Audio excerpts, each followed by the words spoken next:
1962. Meu primeiro impulso.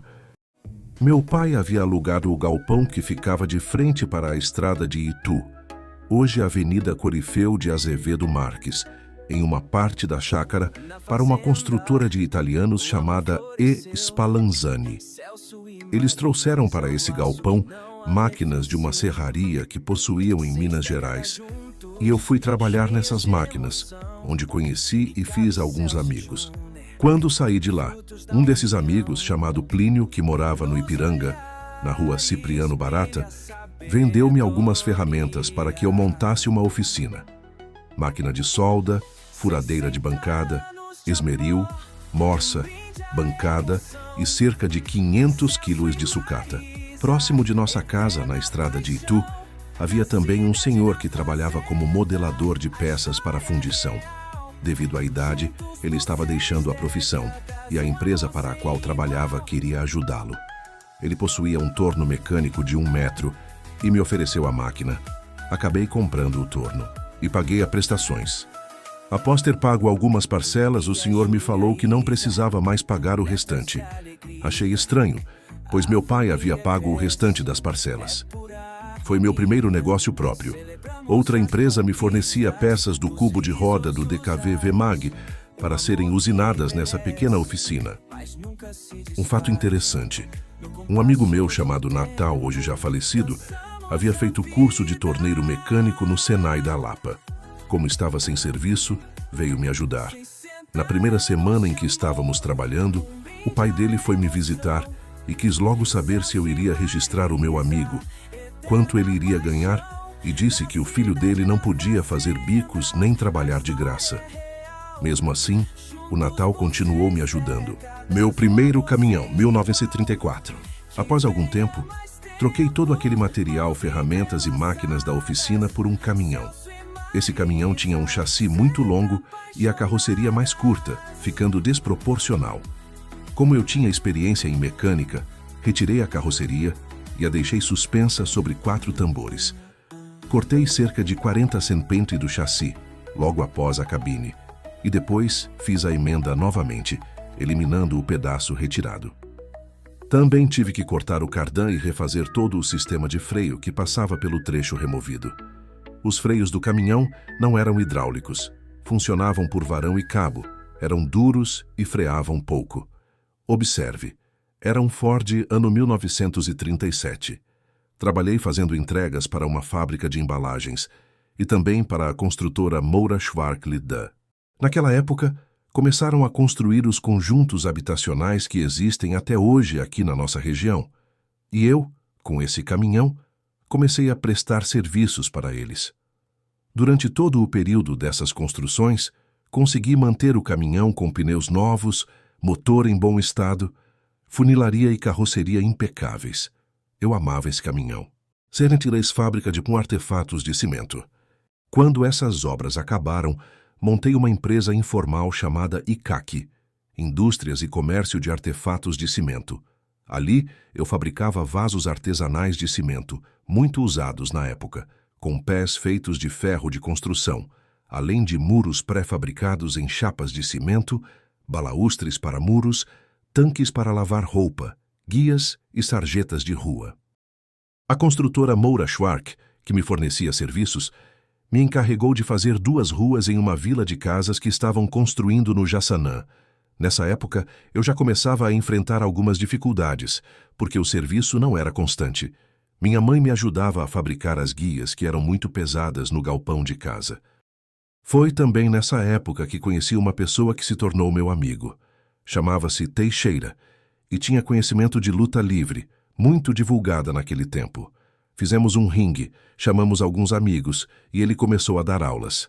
Ali ensinava os golpes e o pessoal adorava. O Teixeira era casado. Eu namorava a Marisa, hoje minha esposa. Certo dia fomos à casa dele assistir na televisão ao programa do Moacir Franco. Foi lá que a Marisa viu televisão pela primeira vez. Marisa 1903. Construtor José do Couto. Ele havia vendido uma de suas construções e recebido como parte do pagamento um caminhão Ford F600 amarelo, ano 1959, um dos primeiros modelos fabricados no Brasil. Eu tinha apenas 20 anos de idade e muita disposição para trabalhar. Com aquele caminhão, prestei serviços para diversas empresas em São Paulo e viajei transportando cargas para o Rio de Janeiro, Belo Horizonte e Brasília. Apesar do esforço, os resultados financeiros nem sempre foram satisfatórios. Em uma dessas viagens, fui ao Rio de Janeiro buscar uma carga destinada a Brasília. O serviço incluía entregas em várias cidades pelo caminho, entre elas Juiz de Fora, Conselheiro Lafayette, Três Marias e outras de que já não me recordo. Ao chegar a Belo Horizonte, grande parte da carga já havia sido entregue e o caminhão ficou mais leve para seguir viagem até Brasília. Sofri um acidente com esse caminhão em Sete Lagoas, Minas Gerais. O estrago foi tão grande que não tive condições de trazê-lo de volta. Como o veículo ficou muito danificado, com o chassi entortado, acabei vendendo-o para um ferro velho. Histórias do homem sem profissão. Depois de quitar parte das dívidas, comprei um táxi da marca Kaiser. Seu ponto ficava em Pinheiros, em frente à Paineira, no começo da Avenida Vital Brasil. Foi mais uma das muitas tentativas de encontrar um caminho para ganhar a vida e seguir em ponto e frente. Como o casamento estava se aproximando, deixei o táxi e fui trabalhar como empregado na Constran. Porém, com o salário que recebia, não conseguia pagar as prestações do caminhão. Sentia uma grande pressão psicológica e adiei o meu casamento.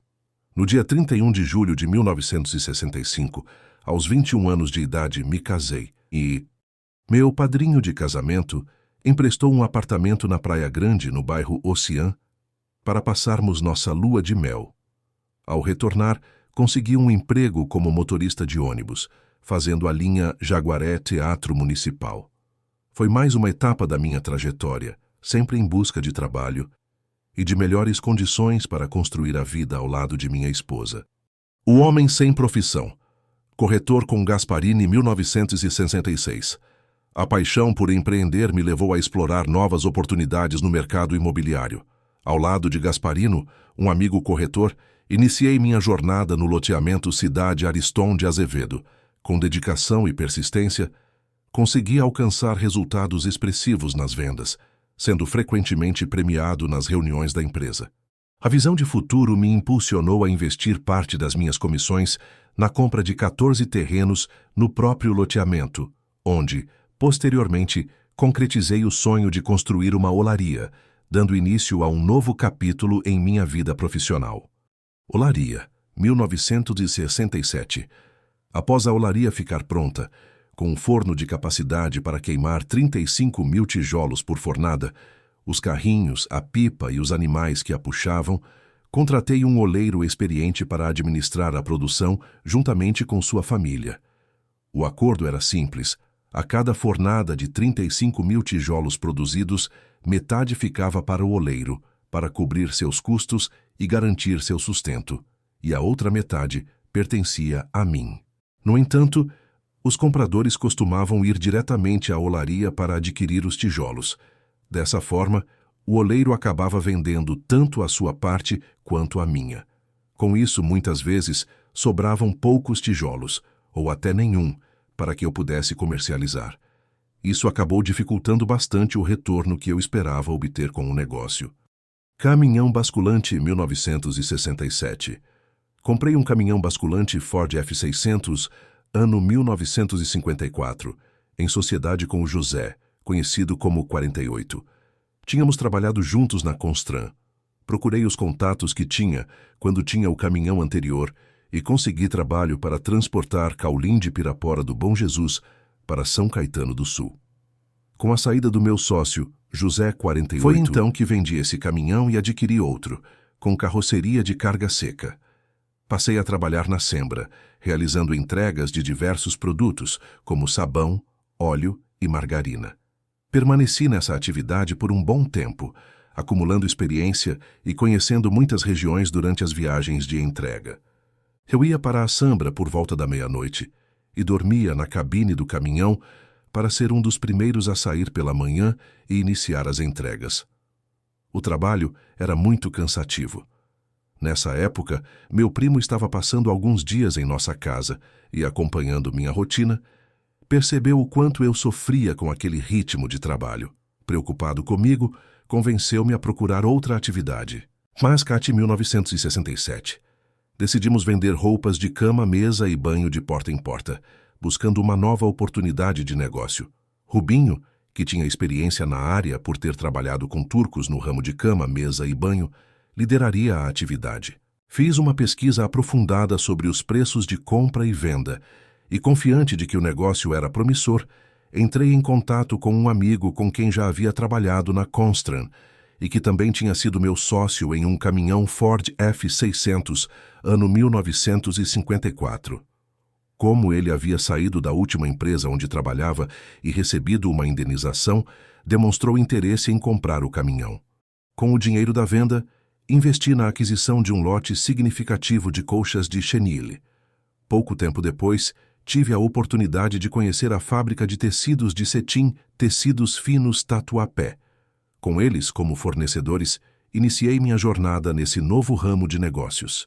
Como priorizava os pagamentos à vista para reduzir custos, percebi a necessidade de ter um carro para facilitar o trabalho. Comprei então um Chevrolet 1937, em excelente estado de conservação, do Toninho, eletricista. Curiosamente, era o mesmo carro que eu havia vendido para ele anteriormente. O ramo de vendas porta a porta mostrou-se bastante promissor. Eu, Marisa e Rubinho carregávamos as mercadorias em mochilas e vendíamos diretamente aos consumidores, visitando casas em diversas localidades. No entanto, um acidente ocorrido em Minas Gerais, quando eu ainda era solteiro, havia gerado uma série de dívidas que precisavam ser quitadas.